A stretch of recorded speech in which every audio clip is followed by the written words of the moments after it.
चलिए आज समझते हैं डिटैचमेंट यानी निर्लिप्तता की कला को। देखिए, ये सारी समझ इस एक सोच से आती है कि असली ताकत, हमारी असली स्ट्रेंथ, वो मौजूदगी, शांति और डिटैचमेंट में ही मिलती है।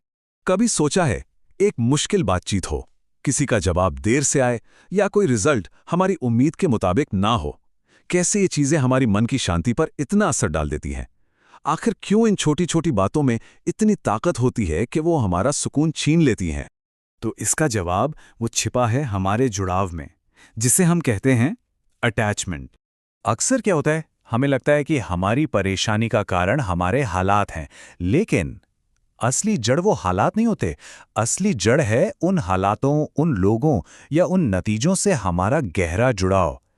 और जिस दिन ये बात समझ में आ जाती है ना, यकीन मानिए, जिंदगी का वजन अपने आप हल्का लगने लगता है। और यहीं पर एक बहुत जरूरी सवाल उठता है, अगर कोई चीज हमारे कंट्रोल में है ही नहीं, तो फिर हमारे मन की शांति उसके कंट्रोल में क्यों हो? सोचकर देखिए, बारिश को कोई रोक नहीं सकता, तो हम क्या करते हैं? छाता खोल लेते हैं। हम आसमान से लड़ने तो नहीं जाते, है ना? लेकिन जब जिंदगी में कुछ ऐसा होता है जो हमें पसंद नहीं, तो हम खुद से ही लड़ने लगते हैं। हाँ, लेकिन एक बात साफ करना जरूरी है, डिटैचमेंट या निर्लिप्तता को लेकर ना बहुत सारी गलतफहमियां हैं। इसका मतलब ये बिल्कुल नहीं है कि सब कुछ छोड़ छाड़ कर बैठ जाओ। लोग सोचते हैं डिटैचमेंट का मतलब है भाग जाना या एकदम पत्थर दिल हो जाना। नहीं, इसका असली मतलब है ये समझना कि क्या चीज़ हमारे कंट्रोल में है और क्या नहीं। ये हमारी भावनाओं को ख़त्म नहीं करता, बल्कि उन्हें और साफ करता है, एक क्लैरिटी लाता है। इससे मन के अंदर एक मजबूती आती है। तो ये बेपरवाह होना नहीं है, बल्कि ये बेवजह के बोझ से खुद को आज़ाद करना है। सीधे शब्दों में कहें तो परवाह करना बंद नहीं करना है, बस किसी भी चीज को अपने मन की शांति कंट्रोल करने का हक देना बंद करना है। That's it. और बस यहीं से शुरू होती है एक कमाल की कला, चीजों को हल्के से पकड़ने की कला। डिटैचमेंट को न एक छाते की तरह समझिए।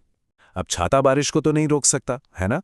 जिंदगी की मुश्किलें तो आएंगी ही, लेकिन वो छाता हमें उस बारिश में भीगने और डूबने से जरूर बचा लेता है। अच्छा, एक और उदाहरण लेते हैं, बड़ा ही खूबसूरत है। सोचिए कि कोई रिश्ता, हमारा कोई लक्ष्य या पैसा, ये सब हमारे हाथ में रखी हुई रेत की तरह है।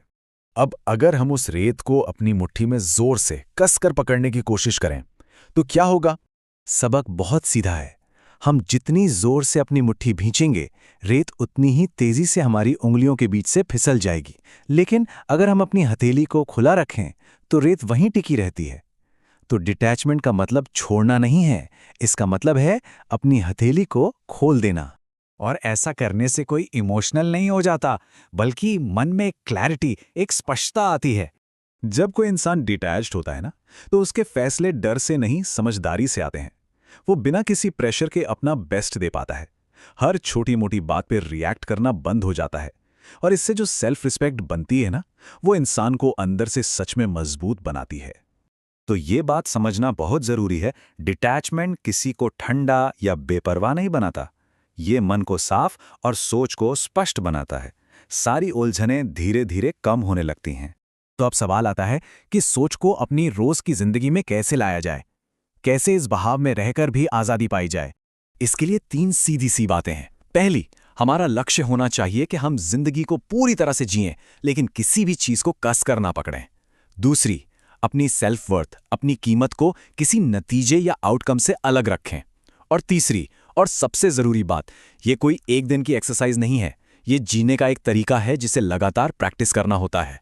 और इसका जो गहरा मतलब है ना, वो ये है कि जिस इंसान को खुद से जुड़ना आ गया, जिसे अपनी सेल्फ रिस्पेक्ट खुद के अंदर मिल गई, उसे फिर बाहर की दुनिया से चिपकने की जरूरत ही नहीं पड़ती।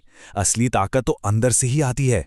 और आखिर में ये सबसे शक्तिशाली विचार, कि जिस दिन खोने का डर मन से चला गया, उस दिन कोई भी आपको हरा नहीं सकता। क्योंकि तब आपकी शांति, आपकी खुशी किसी और की हाँ या ना पे डिपेंड नहीं करती। तब इंसान बिना किसी शर्त के अपने आप में ही पूरा हो जाता है।